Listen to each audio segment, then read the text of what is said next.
aqui para dar início a mais um evento online do Instituto Racine. Meu nome é Anne Caroline Leite, sou coordenadora do curso de pós-graduação em Farmácia Clínica em Unidade de Terapia Intensiva do Instituto Racine, que iniciará a segunda turma agora, dia 20 de maio. Este evento de hoje é um diálogo sobre o tema imunização no paciente crítico, que será proferida pela Leslie Donato. A Leslie é farmacêutica responsável pelo Centro de Imunização do Hospital Santa Paula, coordenadora do curso de atualização em imunização de serviço de vacina do Instituto Racine, especialista em farmácia clínica e hospitalar, formação em pesquisa clínica pelo Centro Paulista de Investigação Clínica.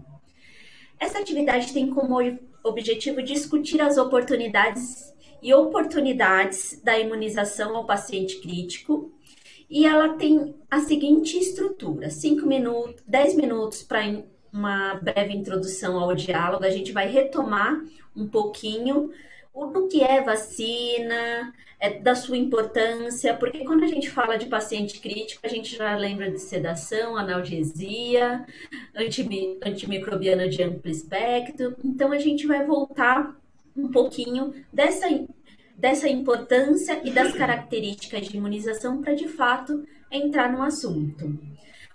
O diálogo vai ser aberto, ela terá 40 minutos aberto para perguntas e 5 minutos para encerramento. Sugerimos que os participantes formulem suas perguntas e colocações durante a atividade no campo. Participe, envie sua pergunta e ficará logo abaixo do vídeo de transmissão da atividade. As suas perguntas ou colocações serão recebidas por mim e procurarei encaixar o maior número possível dentro do prazo estabelecido. Seja muito bem-vinda, Leslie, ao Instituto Racine. É um prazer recebê-la no nosso espaço virtual. Olá, tudo bem? Anne, agradeço o convite, é um prazer mais uma vez estar aqui num evento da Racine. São eventos assim que eu acho sensacionais, né? Sempre trazendo muita informação e mais uma vez a gente abordar essa questão sobre vacinação agora com um foco, né, nos pacientes, Sim. Porque a gente nunca para pensar em vacina para um paciente que está no hospital, é aquilo que você falou. A gente pensa em sedação, em várias coisas, mas ainda tem mais esse ponto para a gente poder olhar. Então é um prazer estar aqui e a gente poder conversar um pouco sobre esse assunto aí. Eu que agradeço. E para iniciar, fala um pouquinho para a gente da importância da imunização, os tipos de vacina, quais são as características. Fala um pouquinho para a gente o geral referente à imunização. Então vamos lá, eu acho que antes da gente falar de vacina em si, é muito importante a gente já pontuar todas as conquistas que a gente alcançou, né, ao longo desses anos aí, se a gente parar para ver a história da vacinologia, todas as conquistas que a gente alcançou aí através da vacinação, né? Então a vacina, mais ou menos lá no ano de 1700 e pouquinho, um médico, Eduardo Jenner, observou, né, que pessoas, mulheres que tinham contato com os animais, né, na área rural, elas apresentavam uma forma da varíola mais atenuada, não era a forma grave que se via, porque a varíola foi uma doença que foi erradicando muitas populações, né?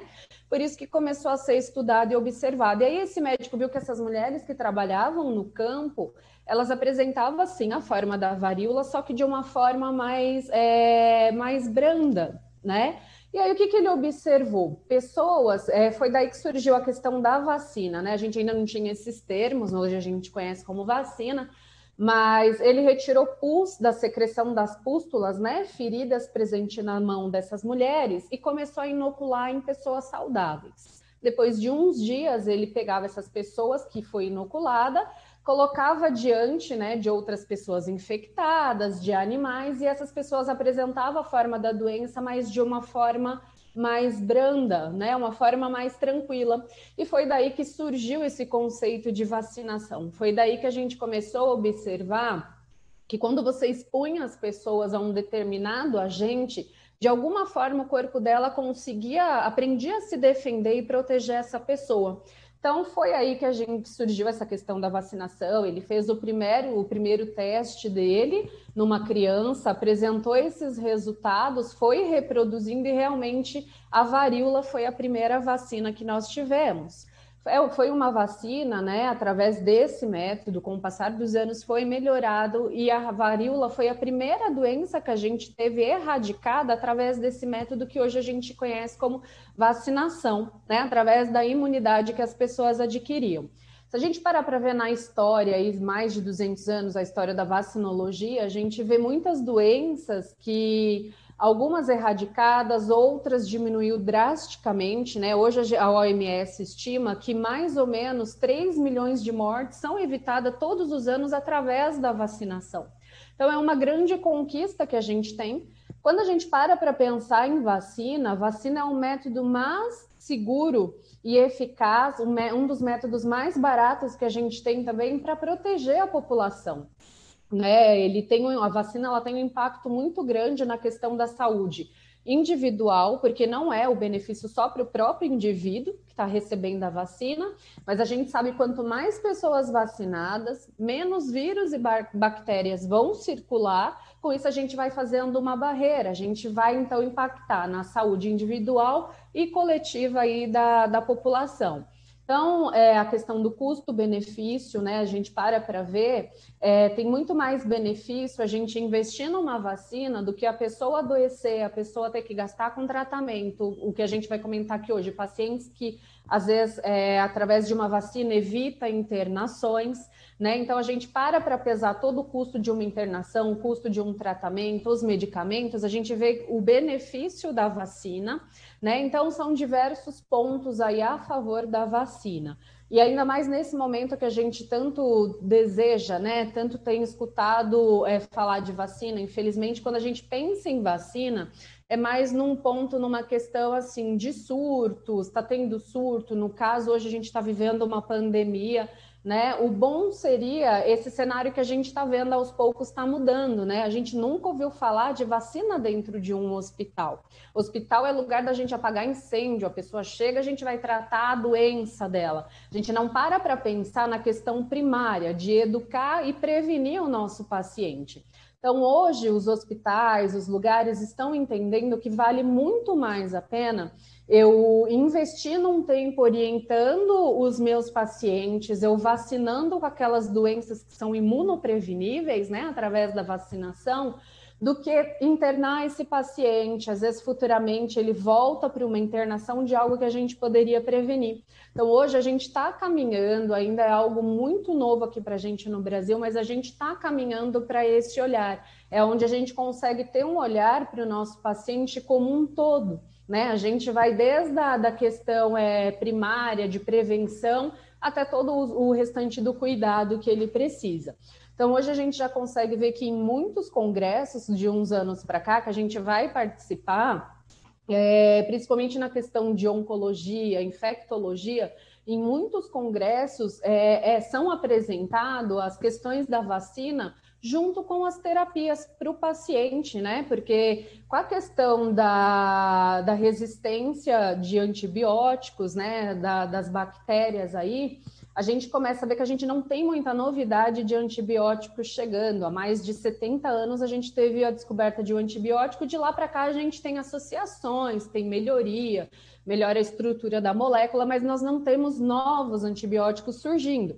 Então, essa área de vacinação, para quem se identifica, tem um interesse por isso, é uma área do futuro, porque hoje, em muitas empresas, em muitos lugares, existem estudos voltados para a área de vacinação para poder combater essas superbactérias aí que os antibióticos não estão mais dando conta. Então, a gente sabe que depois da água potável, a segunda coisa mais importante para a gente no impacto de diminuição de mortalidade, aumento de expectativa de vida, né, saúde coletiva, tirando a água potável, são as vacinas, né, que contribuíram profundamente para que a gente pudesse manter a população saudável, para que as crianças pudessem crescer, porque o índice de mortalidade era muito grande, a expectativa de vida era muito baixa, né? Então, as vacinas contribuíram mais que os próprios antibióticos. Então, é uma área muito bacana aí que dá para a gente trabalhar bastante, que está crescendo muito, né? E aí, voltando na questão que você me perguntou sobre as principais vacinas. Daí eu falo que quando a gente vai trabalhar com vacinas, é fundamental a gente entender as características das nossas vacinas, porque tem toda a questão de armazenamento, a maneira que você vai guardar, as características desse produto. São produtos caros, são produtos extremamente sensíveis, a gente tem que tomar muito cuidado, né, em toda a questão da logística, preparo, administração. Só que muito além disso, eu preciso conhecer o tipo de vacina que eu estou trabalhando, eu preciso conhecer, né, o produto que eu estou trabalhando, porque ele vai impactar muito na questão de se eu posso ou não administrar essa vacina no meu paciente, né? Às vezes o nosso paciente ele tem uma comorbidade, ele tem uma doença de base, ou o estado dele, né, o estado clínico daquele momento não permite a gente vacinar o nosso paciente justamente pela característica que essa vacina tem. Né? Então é fundamental a gente conseguir entender quais os tipos de vacina que existem. De um modo muito resumido, eu vou comentar aqui com vocês, né? A gente pode dividir de algumas formas. Primeiro, pela característica de micro-organismo. Nós temos vacinas feitas de bactérias e nós temos vacinas feitas de vírus, né? A gente consegue classificar dessas duas maneiras. Quando a gente pensa também nas vacinas, a gente tem vacinas de bactéria viva, né, e vacina de bactéria atenuada ou inativada, né, quando você tem um micro-organismo presente dentro daquela vacina. A atenuada, ela significa que está enfraquecido aquele micro-organismo. Ele está vivo dentro daquela vacina, porém ele passou por processos ou químico ou físico que enfraqueceram ele de uma forma que ele não consegue mais ter aquela virulência de antes. Então, isso a gente classifica como vacina atenuada, o micro-organismo vivo e enfraquecido. E nós temos vacinas inativadas, que é quando você tem ou o micro-organismo inteiro dentro da sua vacina, só que ele está morto, ou você tem pedaços desse micro-organismo, né? E aí a gente entra em diversas, que a maioria das vacinas que a gente tem, que são diversas, a gente chama de plataformas, né? Eu tenho vacinas de vírus inativado inteiro, vacinas de pedaços do vírus, vacina de RNA, de DNA, de adenovírus, que a gente tem escutado falar muito, né? Esses termos agora acaba sendo mais familiar por conta das vacinas que a gente vem acompanhando que estão sendo desenvolvido aí, né? Então, qual o cuidado que a gente tem que ter? Quando eu penso num paciente que está muito debilitado, principalmente um paciente imunossuprimido, seja pela terapia de medicamento, seja pela doença de base dele, vacinas atenuadas de micro-organismo vivo, eu não posso administrar de jeito nenhum nesse paciente, porque ele não vai ter imunidade o suficiente para poder responder àquela vacina, para poder se defender. Além dele não conseguir produzir anticorpos, ele não consegue se defender da vacina, daqueles micro-organismos que estão enfraquecidos, mas estão vivos, e aí às vezes a vacina acaba causando uma reação tão parecida ou até mais intensa que a própria doença. Então eu tenho que ter esse cuidado, né? Como está a situação do meu paciente? Quando a gente vai para o lado da plataforma de vacina inativada, são vacinas mais seguras, que a gente consegue sim administrar em pacientes que estão num estado mais crítico, com a imunidade debilitada. Tem algumas observações que a gente vai discutindo aí ao longo aqui desse nosso bate-papo, mas a gente tem que ter isso muito claro em mente para saber o que eu posso ou não fazer para o meu paciente, né? Então é basicamente isso. Nossa, perfeito a sua explicação, porque a gente tem muita dúvida referente aos tipos de vacina, quem é o paciente que pode, que não pode. Agora, pensando no contexto do hospital, como que surgiu e é realizado o trabalho de orientação vacinal dentro de um hospital? Tá. Eu vou trazer então para vocês um pouco da minha realidade lá no Hospital Santa Paula, né?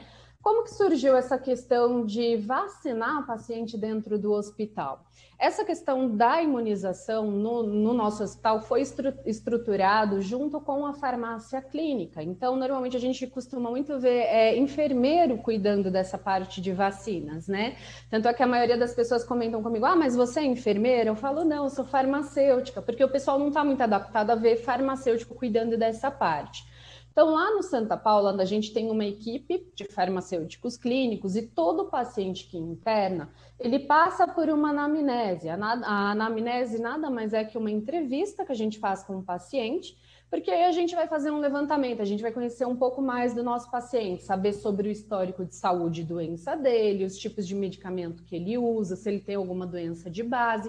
Então, você vai, estilo de vida desse paciente, você vai conhecendo um pouco mais dele. Nesse momento, a gente viu a oportunidade de identificar pessoas que tinham fatores de risco aumentado para alguns tipos de doença. Então, o primeiro protocolo que foi instituído lá dentro do Hospital Santa Paula foi para vacinação contra pneumococo, né? Porque a gente tem um público lá, mais da metade é um público acima de 60 anos, que é um público mais suscetível, né, à infecção por pneumonia, por pneumococo, né? Então a gente começou a identificar a oportunidade aí de, no momento da anamnese, se eu já estou vendo que o meu paciente apresenta alguns fatores de risco, por exemplo, acima de 60 anos é um fator de risco para pneumococo, um paciente diabético, a gente sabe que ele acaba ficando com o organismo dele todo descompensado, e se inclui a questão da imunidade dele, então ele tem 10 vezes mais chances de contrair uma doença por pneumococo. Às vezes o paciente ele não tem nenhum problema de saúde, mas são os hábitos de vida dele. O paciente fuma, o paciente bebe. Então, a gente sabe que compromete sim o sistema imunológico.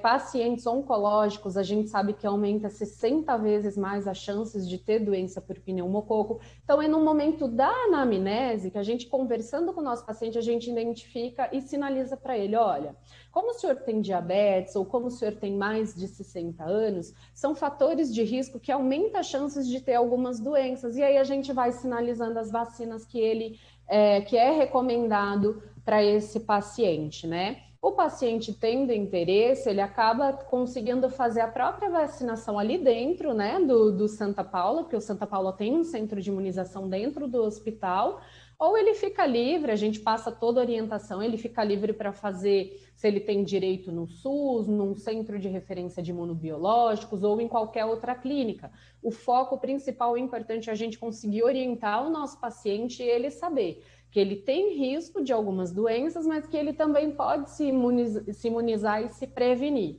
Então, foi basicamente assim que surgiu esse conceito de imunização dentro do Santa Paula.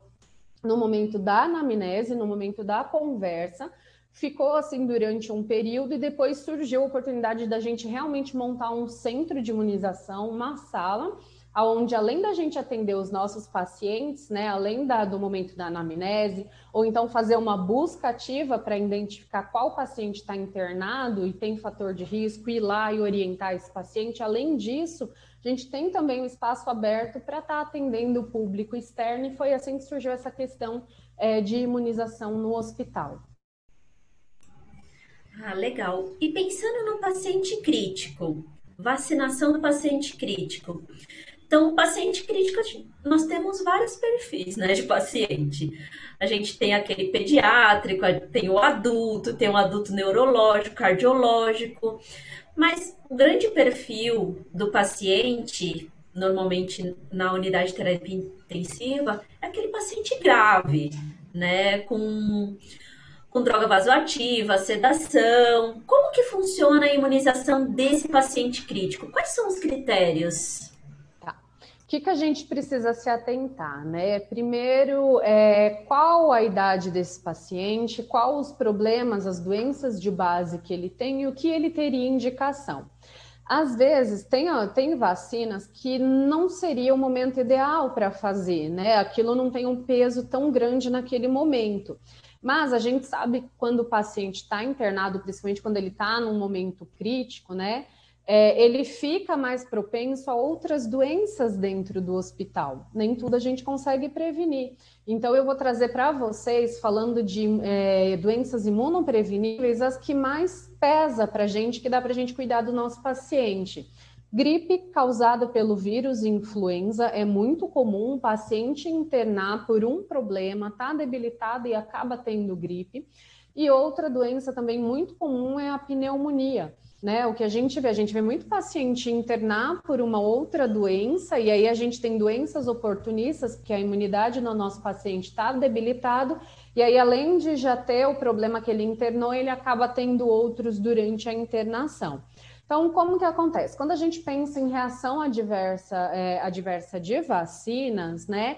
O que é comum, que é esperado da maioria das vacinas? A dor no local onde você faz a aplicação da vacina.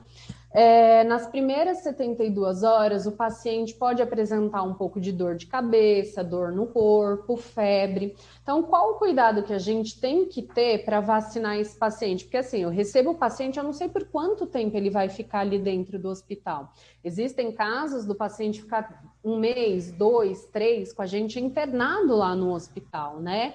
Então, ele está correndo risco. E se eu tiver a oportunidade de vaciná-lo, perfeito. O que a gente precisa se atentar, né? Essas duas vacinas que eu trouxe para vocês, a influenza e a de pneumonia, são vacinas inativadas, que é aquilo que eu comentei com vocês. Quando a gente pensa em vacina inativada, são vacinas extremamente seguras, mesmo o paciente imunocomprometido pode receber. E o caso desses pacientes críticos, a mesma coisa. O que a gente tem que tomar cuidado? O paciente está tendo febre, como que esse paciente está? Né? Ele está muito instável, por quê? Se eu espero essa reação aí de febre, dor no corpo, dor de cabeça nos 3 primeiros dias, muitas vezes, se a gente vacina o paciente nesse momento, a gente não vai saber se o que ele está tendo é uma febre, um pico febril, por conta do quadro clínico do meu paciente ou por conta de uma reação da vacina. Né? Então, junto com a equipe médica, precisa estar muito alinhado. A equipe médica precisa estar dentro dessas questões da vacinação, para que no melhor momento a gente possa vacinar o paciente. Então, assim, às vezes gera muito mito, né? Vou vacinar ou não, o paciente está desnutrido, ou o paciente está usando antibiótico, eu não posso vaciná-lo. Nada disso impede, tudo isso é mito. Né? A única questão que eu tenho que ficar atento mesmo é que ele pode apresentar pico febril e aí eu preciso saber se é da doença, se é da vacina. Por isso, o único momento que a gente pede para segurar um pouquinho mais para fazer essas vacinas, esse paciente está tendo febre mesmo. Porque se está tudo controlado e estável, a gente pode entrar com a vacina. Né? Então, é bem tranquilo em relação a isso. Mas tudo isso, essa decisão é tomada em conjunto com a equipe, né? O médico a gente vai estar sempre ali em parceria, conversando com o médico para identificar o melhor momento para proteger o nosso paciente, diminuir os riscos de complicações durante a internação. Então, tudo isso precisa estar bem alinhado. E pensando na vacina do Covid, como que funciona para o paciente crítico? Tá. Então, o que acontece, né? De um modo geral, é uma vacina muito nova, a gente ainda tem alguns receios, né? Ainda muitas perguntas ainda sem respostas. Então, o que a gente tem como orientação? O paciente teve Covid, ele vai ou não se vacinar? Ele deve, né, se vacinar, mas o que ele precisa fazer? Apresentou um quadro de Covid, ele precisa esperar a partir do momento ou que ele fez o exame, foi detectado, que às vezes é detectado, mas ele não tem sintomas, né? Ou a partir do momento que ele fez o exame e deu positivo, ou a partir do momento que ele começou a apresentar sinais, a gente tem que esperar esses sinais e sintomas cessar, a gente tem que esperar 4 semanas. Depois de 4 semanas, esse paciente pode sim se vacinar. E aí um paciente que está internado, que é o que a gente tem visto muito, o paciente está num momento crítico, às vezes internou por Covid. Se é o caso dele ter internado por Covid, a gente só vai vacinar esse paciente depois da resolução desses sinais e sintomas dele aí, contando essas 4 semanas. Lembrando que uma vez que eu tive Covid, os estudos mostram para a gente que as pessoas elas estão permanecendo com anticorpos há aproximadamente 5 meses. Depois de 5 meses que teve o Covid, esses anticorpos caem e a pessoa está suscetível a ter novamente, né, o mesmo tipo do Covid que ela pegou, ou ela pode, antes disso, ter Covid novamente pelas novas variantes, né? Então, a gente precisa se atentar a essa questão aí, 4 semanas depois da resolução desses sintomas, ou se a pessoa fez o exame e não apresenta sintomas, depois do resultado do exame, 4 semanas. Mesma coisa, se o paciente não está com Covid, mas está internado por algum outro motivo crítico, né? Está internado lá na UTI por um outro motivo crítico. A mesma coisa, as vacinas que nós temos disponíveis para Covid hoje aqui no Brasil são vacinas de plataforma diversas, mas todas elas inativadas. São aquelas vacinas que eu comentei com vocês que são mais seguras. Então, se eu estou vendo que o paciente ele não está apresentando aqueles pico febril, coisas do tipo, eu posso sim vacinar esse paciente. A gente tem que tomar o cuidado de, vou vacinar esse paciente, 15 dias antes ele não pode ter recebido nenhuma outra vacina e 15 dias depois de ter recebido a vacina do Covid, também não faz nenhuma vacina. Por que isso? De um modo geral, a gente pode fazer praticamente todas as vacinas de uma vez só, não tem problema, uma não interfere na resposta imunogênica da outra e nem na reatogenicidade das outras vacinas. A questão é que, como é uma vacina muito nova, a gente quer dar esse intervalo, porque se tiver alguma reação, algo que a gente ainda não conseguiu identificar nos estudos, a gente vai identificar nesse período, porque normalmente reação de vacina ou é no momento ou nos 3 primeiros dias, passou disso, é muito raro, são reações mais tardias, dali uma semana, mas aí a gente estende esse prazo para 15 dias antes e 15 dias depois. Observando que as vacinas que a gente tem hoje aqui no Brasil, que né, são as que mais estão sendo utilizadas, agora a gente tem outras vacinas sendo aprovadas, mas eu vou falar da Coronavac e da vacina da Oxford, né, que são as vacinas que a gente tem aqui para poder trabalhar. Os esquemas são diferentes. Quando a gente pensa na vacina da Coronavac, você faz a primeira dose, dali 14, 20 dias você faz a segunda. Então, tenho que me atentar a isso, porque o intervalo é em relação à primeira e à segunda dose. Lembrando que fiz a primeira dose, dali 14, 20 dias eu faço a segunda dose, eu vou esperar mais ou menos 2 semanas para considerar que meu paciente produziu anticorpos e está imunizado.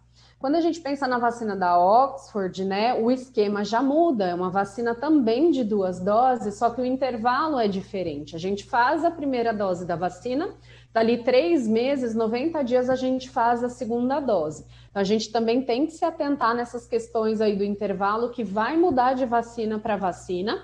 Agora a gente vai ter a comercialização da vacina da Janssen, que é a primeira vacina aprovada no Brasil aqui, que é dose única, né? Com uma dose a gente já consegue atingir um resultado aí de aproximadamente 70% de eficácia. Então, tudo isso a gente vai ter que avaliar qual o esquema dessas vacinas que a gente está fazendo para entender como a gente vai trabalhar com o nosso paciente enquanto ele está internado. Ah, legal. Pensando nessa questão que você falou da reação, se eu recebo um paciente na unidade de terapia intensiva com suspeita de reação, seja da vacina para COVID ou qualquer outra vacina, como que eu faço essa notificação? Certo. A gente vai fazer essa notificação, a vacina, a gente, sem ter certeza ou não, se tem a ver com a vacina ou não, a gente vai fazer sim essa notificação, tá? Antes ela era feita no Notivisa, agora essa vacina não é mais notificada no Notivisa, me fugiu o nome agora do novo local que a gente faz, você se recorda, Anne? Vigimed. Vigimed, isso, Vigimed. Obrigada. Aí, de uns 2 anos para cá, a gente passou a fazer a notificação do Vigimed, e assim, as reações, elas são classificadas como reação menor né, ou maior de gravidade. Então, quando você vai preencher esse formulário, dá para você imprimir, preencher ele à mão e entregar na Anvisa mais próxima, né, ali da sua região. Você precisa ver do seu local de trabalho qual a vigilância sanitária que responde para a sua região. Você vai entregar esse formulário, ou você consegue fazer isso online mesmo, né? No próprio site da Vigimed, ou para quem já é cadastrado e tem acesso à plataforma de imunização, né, do Programa Nacional de Imunização, faz um cadastro, recebe um acesso e através dessa plataforma do próprio governo você consegue fazer essa notificação. Então, eu sabendo se tem a ver com a vacina ou não, eu sempre vou notificar. Sou responsável por enviar todas as informações do paciente, os exames, vai atualizando, a gente tem que dar assistência para o paciente até a resolução da situação, né? E a gente também é responsável por ir alimentando o site da Vigimed para que eles tenham materiais para poder ir avaliando para ver se realmente é uma causalidade, né? Que a gente fala, a gente precisa acompanhar a causalidade dessa vacina, se ela está associada mesmo, essa reação com a vacina, ou se foi só uma coincidência. Então, achando que tem a ver com a vacina ou não, a gente sempre notifica, vai alimentando as informações conforme o paciente vai evoluindo, para que se tenha materiais para a gente chegar numa conclusão, e é através disso que a gente vai tendo alterações na bula, uma vacina é indicada para um grupo, agora não é mais, ou passa a ser indicada para um grupo que não era. Então, por isso a importância da gente fazer as notificações, que é através dessas notificações que a gente consegue ter diretrizes e saber quais os passos a gente vai tomar dali para frente. Agora, pensando num paciente crítico, um pós-operatório cirúrgico de um paciente asplênico, como que funciona a imunização desse paciente? Olha, essa pergunta é excelente, porque para quem recebe esses pacientes, é até bacana montar um próprio protocolo, um próprio fluxo, né, dentro da rotina para esses pacientes. Por quê? Pacientes que fizeram, né, alguma cirurgia para retirada do baço, né, que tem asplenia, ou porque sofreu algum acidente, precisou retirar, ou por questão funcional mesmo. Às vezes tem hipoesplenismo, que é um funcionamento menor do baço, ou asplenia funcional, que o baço tem o baço, mas não funciona. Então, esses pacientes, a gente tem que ter um cuidado, um olhar diferenciado. Por quê? O que acontece? A gente sabe que o baço é responsável por fazer eliminação de bactérias encapsuladas, né? O nosso corpo, fígado, outros órgãos participam da eliminação de micro-organismos, mas quando a gente pensa no baço, ele é o órgão mais especializado para eliminar bactérias encapsuladas que são mais resistentes aí, né?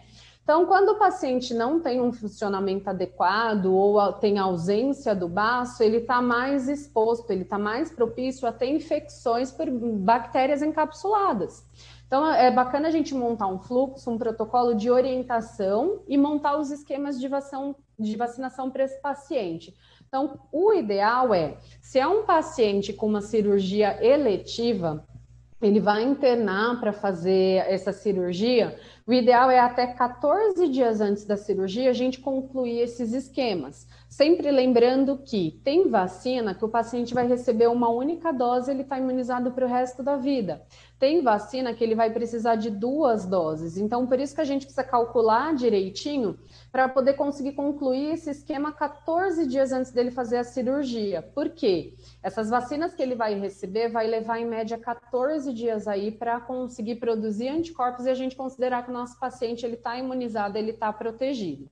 Aí a gente monta o esquema dessas vacinas para o paciente. Agora, Leslie, é uma cirurgia de emergência, sofreu um acidente, aconteceu alguma coisa, precisou retirar. Depois que precisou retirar, a hora que esse paciente puder vacinar, a gente vacina, não tem problema. O ideal é que seja antes, não teve como, a gente vai vacinar. E quais são as principais vacinas? A primeira é a hemófilo influenza do tipo B. A gente tem que tomar cuidado que às vezes a gente acaba confundindo com influenza, que é a vacina da gripe, que é para um vírus. E esse, a Haemophilus influenza, é voltada para uma bactéria encapsulada, tá? Essa é a principal vacina, responsável muito por causar meningite, essa bactéria, tá? A segunda vacina que a gente tem são as próprias vacinas para meningite, né? A meningo ACWY, a meningo B, né? Então, são vacinas, por exemplo, a meningo ACWY, eu faço uma dose, vou repetir uma segunda dose dali 5 anos. A meningo B, né? Para a bactéria do tipo B, o paciente vai fazer uma dose, dali 30 dias ele repete a segunda dose dele e não precisa repetir mais. Então, por isso que eu falo que a gente tem que se atentar aí para quando ele vai fazer uma cirurgia, se a gente consegue programar essas vacinas para antes, tá? Uma outra vacina também fundamental é a vacina contra pneumococo. Existem dois tipos de vacina, a pneumo 13 e a 23. Voltando um pouquinho na da meningite, quando a gente fala meningo A, CWY, meningo B, meningite pode ser causado por vírus, fungo, bactéria, né? Diversos micro-organismos podem causar meningite. Só que quando a gente para pensar naquela meningite mais grave, normalmente com desfechos que deixa sequela ou leva a óbito muito rapidamente, a gente está pensando nas meningites causadas por bactéria, que são esses 5 tipos, né? O tipo A, B, C, W e Y, tá bom? Então, quando a gente para pensar na questão da meningite, a forma mais agressiva, existe prevenção, existe vacina aí para essa forma mais agressiva.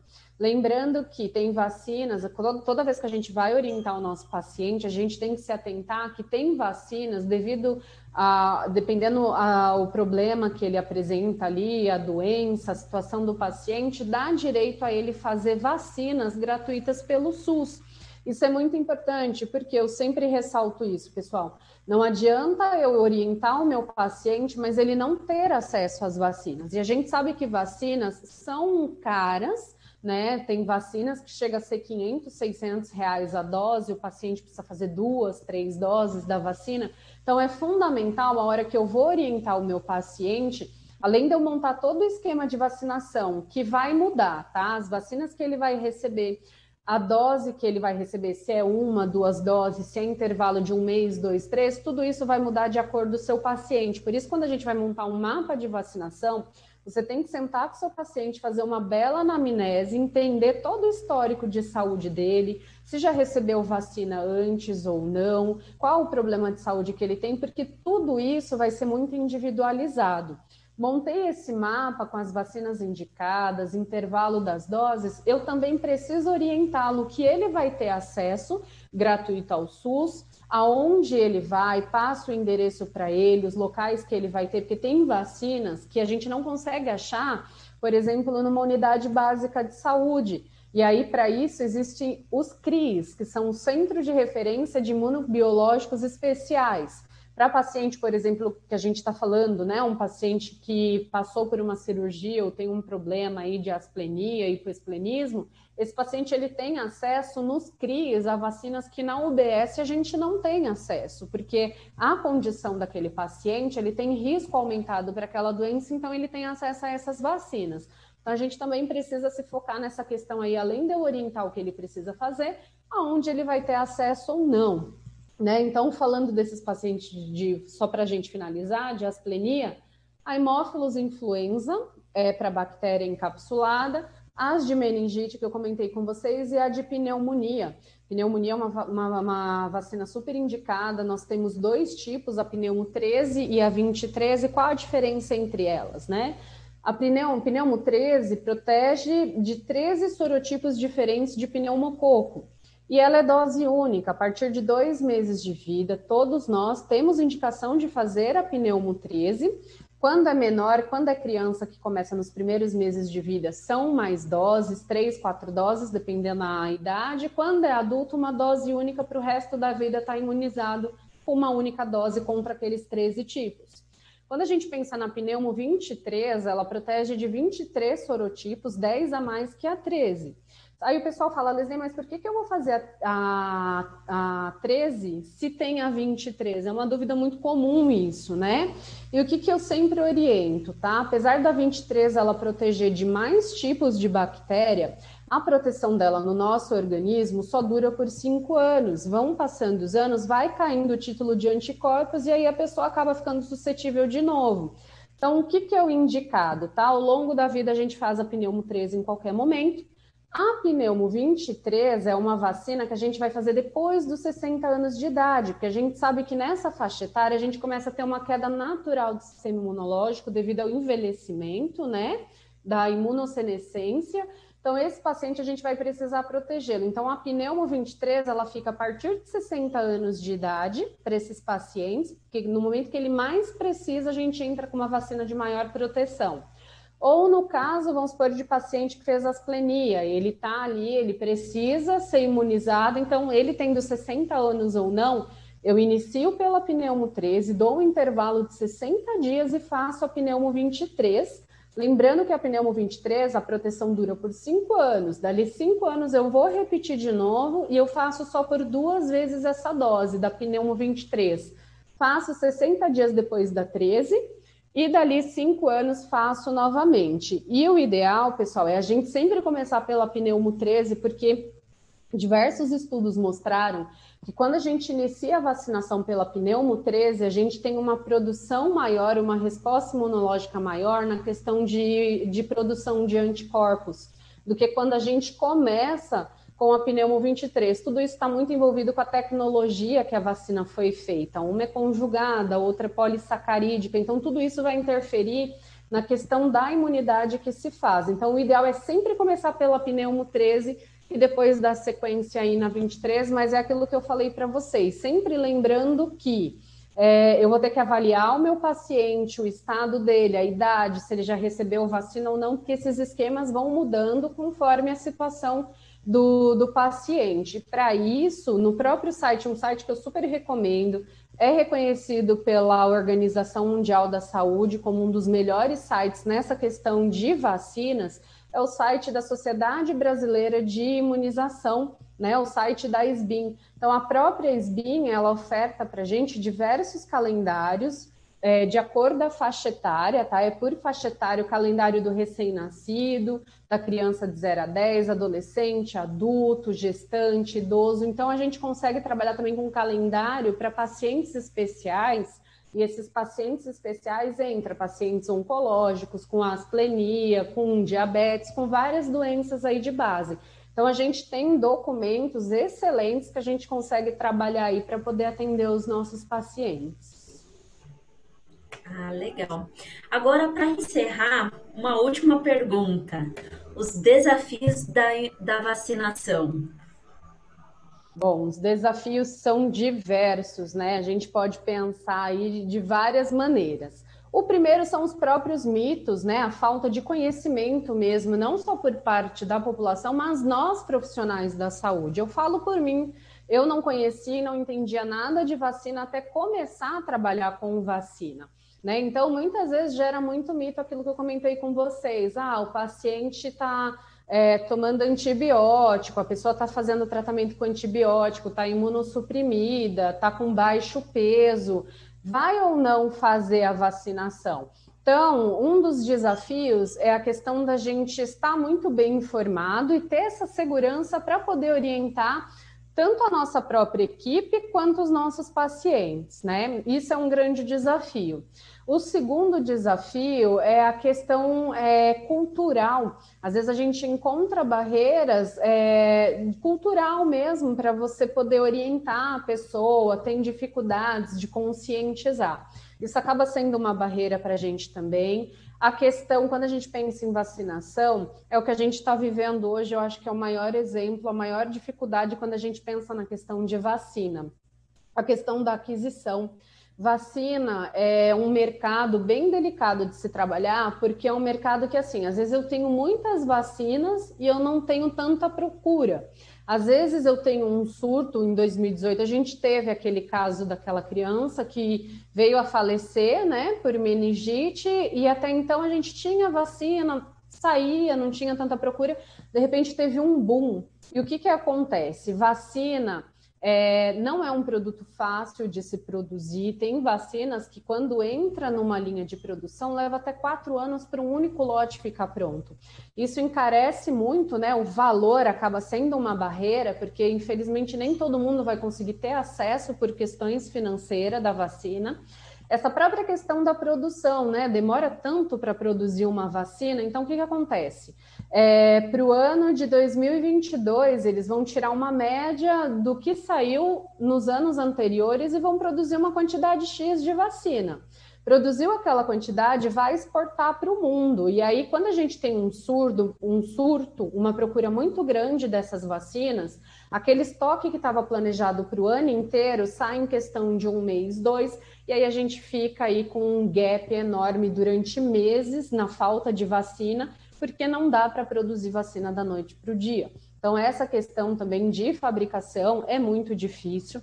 A questão de logística, principalmente aqui para a gente no Brasil, que a gente tem uma área geográfica tão diferenciada, né? Uma coisa é a gente pensar no acesso de vacina aqui na Grande São Paulo, no centro de São Paulo, onde a gente tem diversas clínicas. Você sai um pouquinho, se afasta mais para as cidades do interior, quando a gente pensa em outros estados com relevo geográfico tão difícil, né? Como chegar com essas vacinas numa temperatura ideal, armazenada ideal, de uma forma ideal, né? Então, são diversos desafios que a gente tem aí para trabalhar com essa questão de vacinas, né? Mas eu acho que o principal é a equipe, ela está muito bem alinhada, é uma coisa que a gente sempre procura trabalhar com a questão de treinar a nossa própria equipe, levar informação, todo mundo saber o que faz, o que não faz, porque às vezes tem divergência, a gente orienta uma coisa, às vezes o médico acha que não, é outro, ou alguma outra pessoa da equipe. Então, todo mundo precisa falar a mesma língua, trabalhar não só na educação do nosso paciente, mas na educação da própria equipe, para que todo mundo faça esse trabalho, esse fluxo acontecer. Sim, com certeza. Dentro da minha experiência, quando eu iniciei na terapia intensiva, de fato aconteceu isso comigo, né? Passando visita multi, virou para mim, paciente já foi imunizado? Eu, oi? Como assim? E Imunizar a foi, paciente, não como é? assim, vacina? A gente tá na UTI. Então, foi a partir daí que, de fato, a gente olhou com outros olhos, né? Na terapia intensiva, a gente acaba focando muito naquele momento e até pensando nos modelos de pagamento que estão mudando. Não é Sim. mais gastou, não, agora é pensando em vidas, em cuidado ao paciente. Então, a tendência do convênio é pagar por cuidados de vida. Um paciente teve um infarto, então você vai cuidar dele durante um ano, né? Seja durante Exatamente. internação, pós-internação, o que faz o paciente parar de reinternar? É a imunização? Pensando numa pneumonia? Ok, então vamos imunizar, né? E Pensando. pegando esse gancho que você está comentando, Anne, né, dessa questão, tem diversos estudos mostrando que tem um estudo que eu achei muito bacana que ele traz para a gente. Durante 3 meses, ele acompanhou pacientes que foram internados por pneumonia, né, num hospital grande aí. E aí, daqueles mais ou menos 150 pacientes foram internados por pneumonia nesse hospital durante esse período do estudo aí. E aí, o que eles viram? Eles viram que aqueles pacientes já tiveram anteriormente no hospital, internado por outras causas, outros motivos. Só que lá naquela internação anterior, ele já apresentava critérios, né, fatores de risco aumentado para contrair um pneumococo e desenvolver uma pneumonia aí. Então, o que esse estudo mostrou, né? Quase 80% dos pacientes que estavam internados ali, se tivesse sido orientado lá atrás, no passado, e vacinado, provavelmente não estaria naquela internação fazendo um tratamento. Então, quando a gente pensa em vacina, é difícil a gente conseguir mensurar o benefício para o nosso paciente, porque muitas vezes Sim, a gente não vê. O paciente ele não vai voltar para internar por aquilo, na maioria das vezes, porque ele está imunizado, então aquilo passa batido e é uma coisa a longo prazo, né? Então, quando a gente para pensar nessa questão de imunização, como a gente não tem um resultado imediato, a gente muitas vezes não consegue ligar as coisas. Mas a gente tem que pensar que a gente está contribuindo para a qualidade de vida dessas pessoas, a gente está contribuindo para diminuir o risco de complicações sim. futuramente, né? Então, tem muita coisa envolvida aí. Sim, com certeza. Pensando até nesse contexto do cuidado do paciente, eu acredito que a unidade de terapia intensiva é o momento que o paciente está suscetível a receber informação, que ele está sensibilizado com a própria saúde, né? Então é aquela hora que, opa, eu estou na unidade de terapia intensiva, meu Deus, preciso cuidar da minha saúde. E Porque aí, depois que ele recebe alta, opa, vida que segue. Exatamente. Isso cai muito numa questão que a gente comenta muito, que é não perder a oportunidade. A gente não pode perder a Sim, oportunidade de vacinar esse paciente. É bem isso que você falou. O paciente, naquele momento, ele está mais sensibilizado, você vai chegar a orientar, ele tende a acatar muito mais aquilo que você está falando. E um outro ponto, muitos estudos mostram que quando o médico, às vezes o seu paciente, realmente, dependendo da situação dele, a gente não vai conseguir vacinar ele naquele momento. Então, vai sim ter que esperar ele sair de alta, se reabilitar para poder vaciná-lo por algum motivo. A importância do médico não só falar verbalmente, a equipe não só falar verbalmente, mas ele sair com uma prescrição em mãos. Tem estudo sim. que mostra que quando você conversa com a pessoa, o médico faz uma prescrição, algo num papel, num documento, a aderência daquilo aumenta em quase 90%. Que ele entende que se ele saiu com aquele documento, aquilo tem muita importância, diferente do que foi só falado verbalmente. Então, são pequenos detalhes que a gente vai se atentando e vai fazendo muita diferença no nosso trabalho no dia a dia. Sim, o que eu acredito que precisa mudar, pelo menos no Brasil, é o entendimento dos convênios para essa imunização, para cobertura. Muitos países eles já têm critérios dentro do convênio de cobertura de imunização. É trabalhar com a medicina preventiva, né? E eu acho que é uma evolução muito grande aqui no Brasil que precisa ser feita frente a essa cobertura, né? Sim, é aquilo que eu comentei lá no comecinho, né? É muito novo essa questão da gente pensar em vacinar dentro de um hospital. Em outros países isso já acontece, isso já é uma realidade. Para a gente ainda é tudo muito novo, a gente ainda está engatinhando nessa questão. Mas por quê? Hoje a gente tende a trabalhar com a medicina preventiva, é aquilo, se eu posso poupar o meu paciente, isso é benefício para todo mundo, é benefício para o paciente que não vai precisar ser internado, ficar ali dias, às vezes, de UTI, recebendo medicamentos, é benefício para o convênio, entendeu? Então, eu vou prevenir, cuidar dessa pessoa, evitando que ela interna lá na frente com um problema que não precisaria. Então, hoje, os convênios estão começando a enxergar isso, ainda é bem pouquinho, é bem prematuro, mas já está começando a ter esse olhar aí nessa questão preventiva. Por isso que eu falo, para quem se identificar com essa área da imunização, tem muito campo para a gente trabalhar e apesar da gente estar num momento muito difícil da pandemia, é uma área que favorece muito, onde os olhos estão voltados para isso, né? Está tendo muito engajamento e a gente está vendo muita importância, né, dessa questão de prevenção, vacinação. Leslie, eu agradeço muito a sua participação, mas está dando o horário, então eu gostaria de encerrar essa atividade, agradecendo a todos os participantes, direto e indireto, a equipe do Instituto Racine, de maneira especial, a nossa palestrante, que trouxe uma contribuição relevante, que compartilhou um pouco da sua ampla experiência. Convido a todos para conhecer o curso de pós-graduação em farmácia clínica e unidade de terapia intensiva, que aborda esse assunto com maior profundidade, o papel do farmacêutico, a equipe multiprofissional na terapia intensiva e capacita para atuar na competência nessa área. Esperamos poder contar com alguns de vocês como nossos alunos nesse programa educacional, que podem ser consultados no site. Muito obrigada. Leslie, muito obrigada, equipe do Eu Instituto agradeço Racine. também. E também pegando a oportunidade aí, o Racine também oferece, né, esse curso de imunização, onde a gente vai abordar muito mais essas questões aí, também é oferecido pelo Racine. Então, para quem tiver interesse, procura, vale muito a pena. É um curso muito bacana. Sim, porque farmacêutico também pode imunizar, Muito, é que uma área que está é uma. crescendo muito. Sim, com certeza.